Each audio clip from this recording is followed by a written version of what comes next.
Welcome, Mr. Johnson. Thank you for coming in today. I appreciate it. And it's good to see you after talking with you on the phone. So before we get into the counseling session, I just want you to know I am being supervised by Dr. Wilson, and I am a student at the University of Mary. And I am not yet a licensed professional counselor, but I am working on it and in the process. Is that going to be an issue with you? No. Okay. Before we get started, I will cover some bases about the session and some boundaries. Just really quick, have you ever seen a counselor before? Yeah. Okay. How was that? Therapeutic. Okay. How long ago? I guess the last time I really sat down with a counselor would have to be probably within the last year. Okay. So what does confidentiality mean to yourself? Confidentiality, I guess. What I say here, who I see here, when I leave here, I let it stay here. I like that, and I just want you to know this is a confidential setting, but there are a few things that, if disclosed, I will have to break the confidentiality. And one of those is if I hear some comments of self-harm or suicidal ideation, or harm towards another person. I may have to intervene and maybe let somebody close to you know, just depending the situation. Another situation is if the notes and the documents from this session or any recordings are subpoenaed, and if that was the case, I would just let the courts have what is necessary, and you would be known, and I'll let you know. Meaning what's necessary, whatever they ask for, I'll give them that, no more or no less. Okay. And then a fourth reason or a third reason why I would disclose that information and break our client counselor confidentiality is if a doctor or another medical professional or somebody else assisting us in this therapeutic process would like some of your information to help us and for your well-being and welfare. But that being said, I want this to be a safe place for you and somewhere you could come. We could work on your goals. You need somebody to listen to you, but we'll get into that. So I just wanted to establish that this is your safe place, and what's said here stays here. Okay. So you've been to a counselor before. Explain to me what your household is like. Well, I'm married. Been married almost, or just celebrated 4 years of marriage. Okay.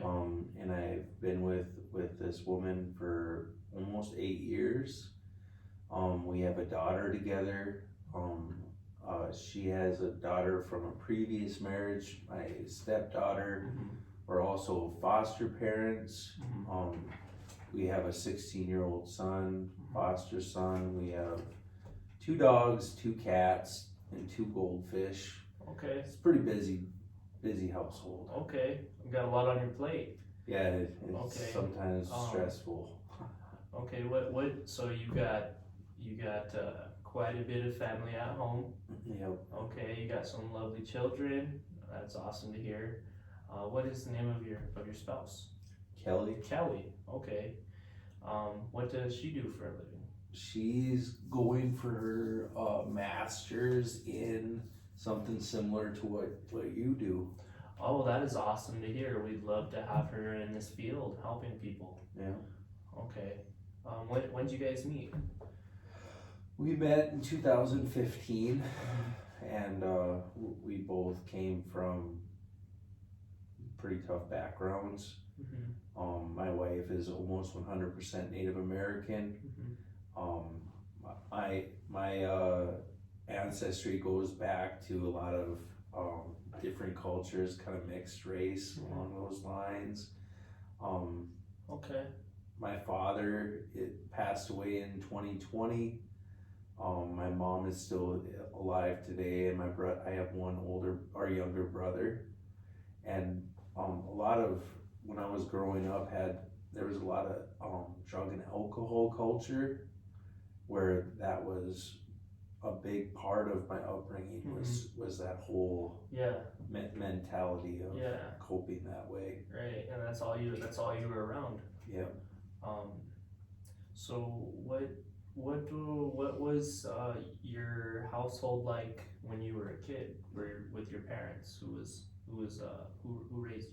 My mom raised me primarily, Okay. and I had a lot of close relatives and extended family that watched over me and my brother. Mm-hmm. My dad had a lot of trouble with the law, in and out of jail. He spent a lot of time in the bars. He spent a lot of time in the casinos.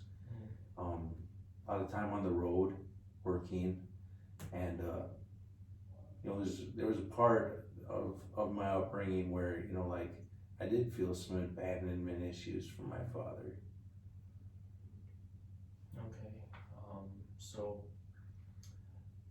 you tell me that you and your wife come from a lot of native upbringing. Yeah. And that is a big part of your culture. Yep.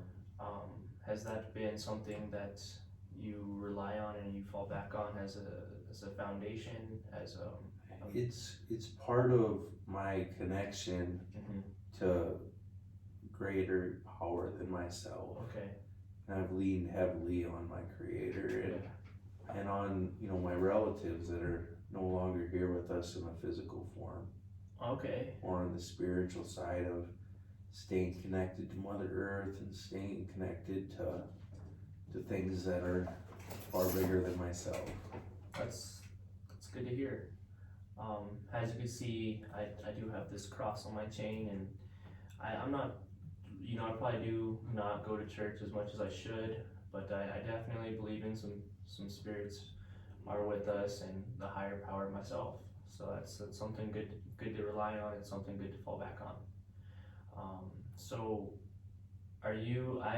I'm fairly new to the Midwest, and I realize there's lots of different tribes and different types of native up here. Are you and your wife both from the same reservation or No, same? my wife is Ho-Chunk, Okay. Hunkpapa, and Ojibwe, Okay. and I'm Métis, Métis. French Canadian, mixed with some Scandinavian and German from Russia lineage. So some very strong lineage in both of you. Okay. Was there you guys being married? Was there like a culture clash when you decided to marry her and become one? Well, not necessarily. How it kind of worked out was I was very involved with the Standing Rock Reservation with ceremonial and getting connected in that way in my own recovery. And my wife had never been a part of her culture growing up and wasn't introduced to that side of her until she had met me. Oh, okay. So I knew a lot of her relatives in Standing Rock well before she did. Wow, that's powerful stuff. What is a typical ceremony like for you when you go to Standing Rock?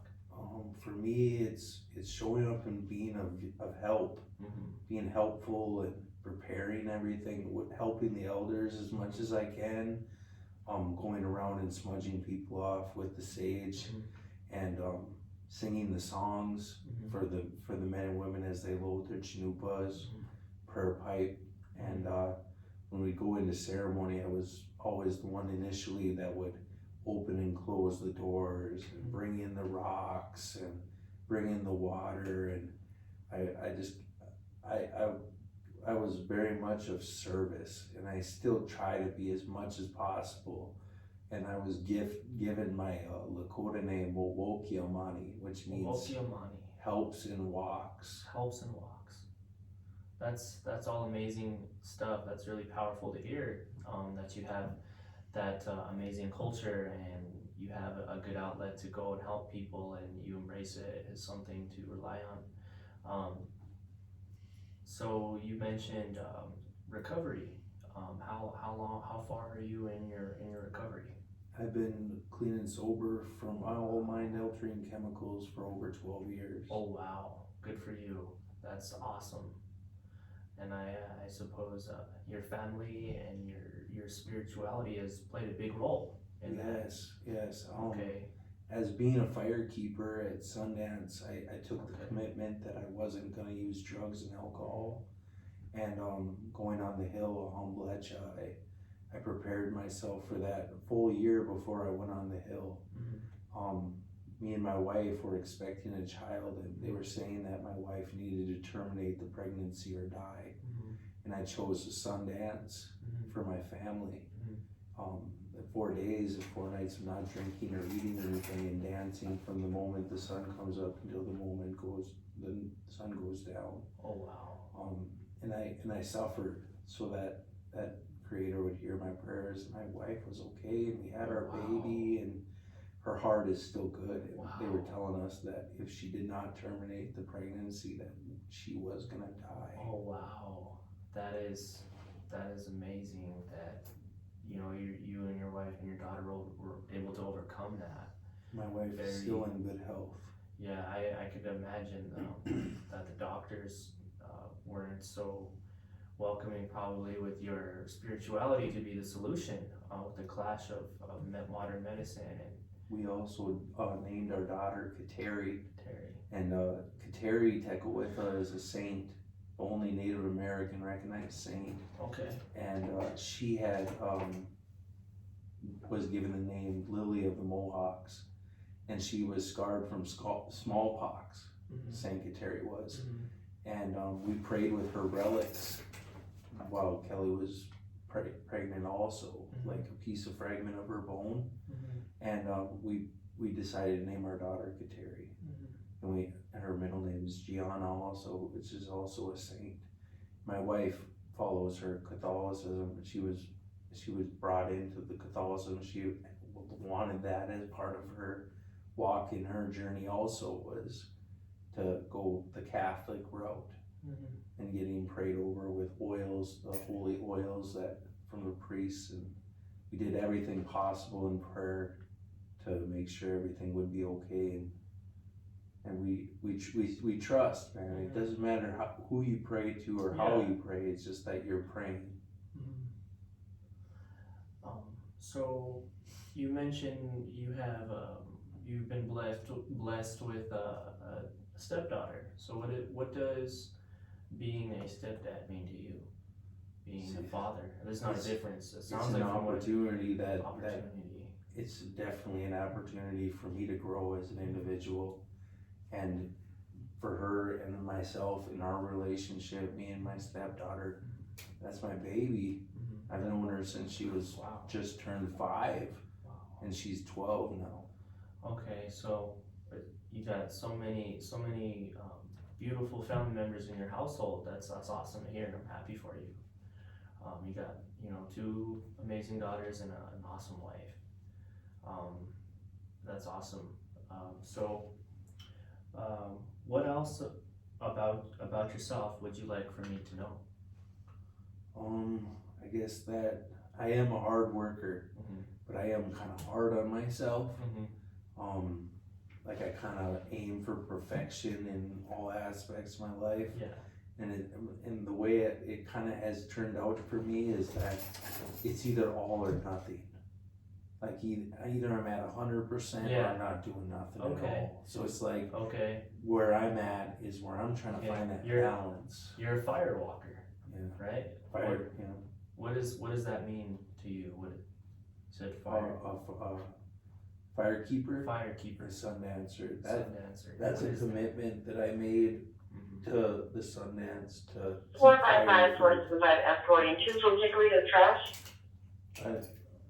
I committed to 4 years of keeping fire at Sundance, and for that commitment, what for me was, for those 4 years that I would be there from the beginning of the ceremony to the end, keeping that fire going, Mhm. during the Sundance, because that's where the beginning of the ceremony starts, and when it ends, when that fire goes out, Okay. all through the day and night. Okay. ways. Wow, okay, so you're quite the family man, you're quite the husband, you have you have a great outlet with your spirituality and your faith. Those are all great things. So please tell me, Mr. Johnson, what brings you here today? Well, it's kind of the revisitation of just finding like a little bit more about myself, Okay, and like coming to you and for you to be asking me these questions that I wouldn't normally be asked kind of helps me a little bit to kind of revisit it and Mhm. see where I'm at. you Yeah. know? yeah, and you know, it sounds like you do so much for your family, which is amazing. That it's only natural that you know you need to take some time for you and you know kind of discover who you are. So I'm more than glad to take this journey with you, Appreciate and I it. look forward to what we have ahead. Thank you. Thank you for coming in.